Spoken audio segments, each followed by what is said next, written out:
Est-ce que vos nuits sont agitées ou avez-vous remarqué des signes inhabituels pouvant indiquer un diabète? Nous allons explorer les symptômes nocturnes du diabète, un sujet à ne pas négliger, car cette maladie est à la fois commune et sérieuse. Environ 8,5% de la population mondiale est touchée par le diabète. Alors, prêtez attention. Je vais diviser cette vidéo en deux parties. La première traitera des signes subtils, mais cruciaux, qui peuvent survenir la nuit, des signes que vous pourriez ignorer ou confondre avec d'autres troubles. La deuxième partie, et la plus importante à mon avis, se concentrera sur l'alimentation. Nous discuterons des pires aliments pour les diabétiques ainsi que des meilleurs qui pourraient faire une grande différence dans la gestion de cette maladie. Un des premiers signes du diabète est le besoin fréquent d'uriner, surtout la nuit. Si vous vous levez plusieurs fois pour aller aux toilettes, cela pourrait perturber votre sommeil et peut-être indiquer un diabète. Cela se produit parce que le taux de sucre s'accumule dans votre sang. Pour y faire face, vos reins doivent travailler plus pour filtrer et absorber l'excès de sucre. S'ils ne parviennent pas à suivre le rythme, ce sucre se retrouve dans votre urine, entraînant une extraction supplémentaire de fluide de votre corps, ce qui vous fait uriner plus souvent. Cette augmentation de la miction est un moyen pour votre corps de se débarrasser du sucre excédentaire et pourrait être un signe avant-coureur du diabète. Avant de passer aux symptômes suivants, n'oubliez pas d'aimer la vidéo et de vous abonner à notre chaîne. Ensuite, les sueurs nocturnes constituent un autre symptôme important à surveiller. Si vous vous réveillez souvent, en pleine nuit, trempé de sueur, cela pourrait être un signe de diabète. Cela se produit généralement en raison de niveaux de sucre dans le sang anormalement bas pendant la nuit, une condition appelée hypoglycémie nocturne. Votre corps libère des hormones d'urgence pour répondre à la baisse du taux de sucre, ce qui peut provoquer une transpiration abondante. Pour mieux gérer les sueurs nocturnes, vous pourriez avoir besoin d'ajuster le dosage de vos médicaments et vos habitudes alimentaires, mais toujours sous la supervision d'un professionnel de santé. Troisièmement, les symptômes nocturnes de l'hypoglycémie peuvent inclure la transpiration, des tremblements, une faim accrue, de la confusion, une vision floue et même des palpitations cardiaques. L'hypoglycémie, ou baisse du taux de sucre dans le sang, est souvent liée au diabète. Ces symptômes surviennent généralement la nuit car le corps a besoin d'énergie, même au repos. Lorsque le taux de sucre dans le sang chute, ces symptômes apparaissent comme un signal que le corps a besoin de plus de glucose. La gestion de ces symptômes implique de vérifier régulièrement les niveaux de sucre dans le sang et de consommer des repas équilibrés. Il est également important de discuter de tout médicament avec des professionnels de santé, car certains peuvent affecter les niveaux de sucre dans le sang. Parfois, il est conseillé de prendre une collation nocturne contenant des glucides complexes et des protéines pour aider à maintenir un taux de sucre stable pendant la nuit. Notre quatrième signe concerne le syndrome des jambes sans repos, un trouble neurologique commun, mais souvent négligé, caractérisé par une envie incontrôlable de bouger les jambes. Cette envie est généralement accompagnée de sensations inconfortables dans les profondeurs des jambes, décrites comme des douleurs, des chatouillements ou une sensation de rampement. Vous pourriez vous interroger sur le lien entre ce syndrome et le diabète. La connexion est due à des lésions nerveuses. Des niveaux élevés de sucre dans le sang, typiques du diabète, peuvent endommager les nerfs avec le temps. Ce dommage, connu sous le nom de neuropathie périphérique, est une complication fréquente du diabète et peut déclencher le syndrome des jambes sans repos. Les nerfs, endommagés, envoient des signaux confus au cerveau, provoquant le besoin constant de bouger les jambes. Si vous ressentez ces symptômes, il pourrait être judicieux de vérifier vos niveaux de sucre dans le sang. Prenant la cinquième place est l'apnée du sommeil, un trouble du sommeil caractérisé par des pauses fréquentes dans la respiration pendant le sommeil. Ces pauses peuvent se produire de nombreuses fois par nuit, perturbant le sommeil et causant souvent de la fatigue le lendemain. Il existe un lien notable entre l'apnée du sommeil et le diabète, en particulier le diabète de type 2. Les recherches montrent que les individus diabétiques sont plus susceptibles de souffrir d'apnée du sommeil. Plusieurs facteurs contribuent à cette connexion. Les deux conditions sont associées à l'obésité. L'excès de graisse autour du cou peut bloquer les voies respiratoires, provoquant l'apnée du sommeil.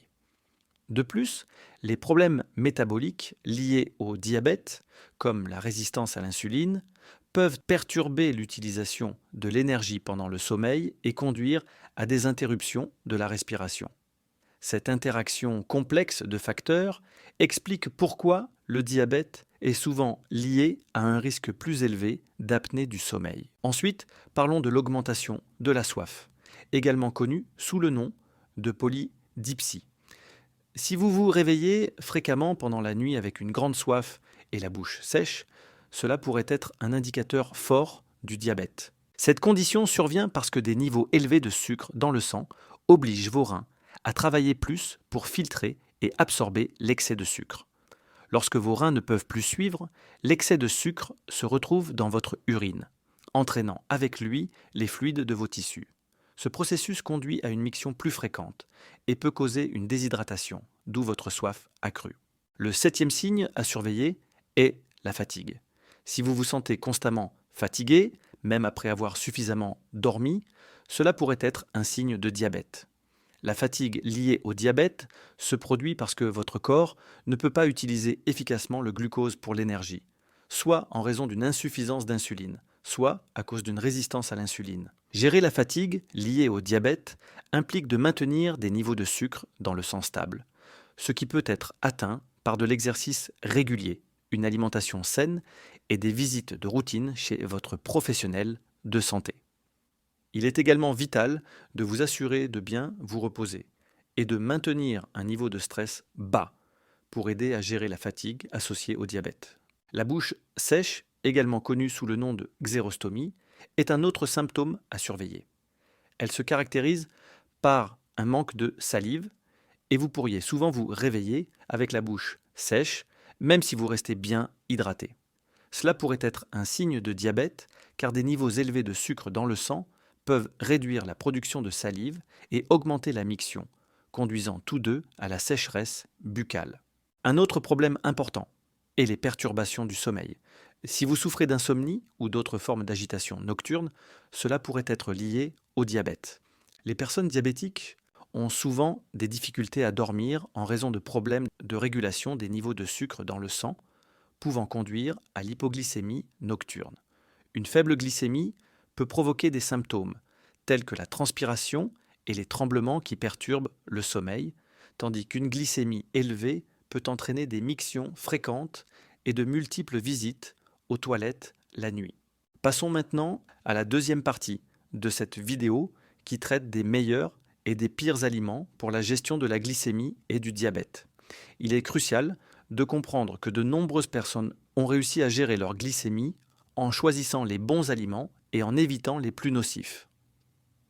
Les recherches indiquent que certains des meilleurs aliments pour les personnes diabétiques incluent des poissons gras comme le saumon, les sardines, le hareng, les anchois et le maquereau. D'autres aliments bénéfiques sont les avocats, les œufs, le yaourt grec, le brocoli, l'huile d'olive extra vierge, le beurre, le vinaigre de cidre de pomme, les fraises et les courges. D'un autre côté, les pires aliments à éviter incluent les céréales raffinées telles que le pain blanc, les pâtes et le riz. Les boissons contenant du sucre ou des édulcorants artificiels comme les sodas, les thés sucrés ou les boissons énergisantes, les aliments frits tels que les chips de pommes de terre et les frites, l'alcool et les céréales pour petit déjeuner sucré. Et maintenant, voici un bonus pour cette vidéo, spécialement destiné à ceux qui souhaitent mieux comprendre ce qui se dérègle dans le corps pour mener au diabète. Nous aborderons donc également ce sujet de manière succincte. Lorsque vous mangez des aliments contenant des glucides, ceux-ci sont décomposés dans votre estomac et votre système digestif en glucose, un type de sucre. Nous avons besoin de glucose, car c'est notre principale source d'énergie. Lorsque le glucose entre dans votre circulation sanguine, votre corps détecte une augmentation des niveaux de sucre dans le sang. En réponse, le pancréas, une petite glande située sous votre estomac, libère de l'insuline. L'insuline aide nos cellules à absorber le glucose du sang pour l'énergie. Pensez à l'insuline comme à une clé qui déverrouille les cellules pour que le glucose puisse y entrer. Cela aide à abaisser les niveaux de glucose dans le sang, bien que le foie puisse libérer du glucose stocké pour l'élever si nécessaire. Cependant, ce système peut dysfonctionner, conduisant au diabète. Il existe deux principaux types. Diabète de type 1. Ici, le corps ne produit pas d'insuline en raison d'une réponse auto-immune qui détruit les cellules productrices d'insuline dans le pancréas. Nous ne comprenons pas entièrement pourquoi cela n'arrive qu'à certaines personnes. Le type 1 est le plus courant chez les personnes de moins de 40 ans et est la forme prévalente trouvée chez les enfants. Le glucose continue de circuler dans le sang, incapable d'entrer dans les cellules, ce qui cause des niveaux élevés de sucre dans le sang. Le corps essaie d'expulser l'excès de glucose par l'urine, ce qui entraîne une miction fréquente et une soif intense. D'autres symptômes incluent la candidose ou les démangeaisons génitales, les plaies à cicatrisation lente, la vision floue, la fatigue et la perte de poids. Ces symptômes se développent rapidement et peuvent être gérés avec un traitement à l'insuline. Diabète de type 2. Représentant environ 90% de tous les cas de diabète, il survient couramment chez les adultes de plus de 40 ans et est lié à la graisse corporelle. Dans le type 2, le corps ne produit pas assez d'insuline ou l'insuline ne fonctionne pas correctement, souvent parce que les dépôts de graisse empêchent l'insuline de fonctionner.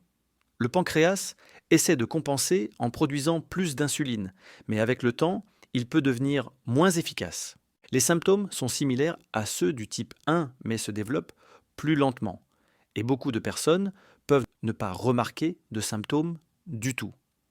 Le traitement peut commencer par des changements de style de vie, tels que des modifications de l'alimentation, une augmentation de l'activité physique et une perte de poids. Consultez toujours votre médecin et assurez-vous de vous informer sur les choix alimentaires pour la gestion du diabète. Merci d'avoir regardé cette vidéo.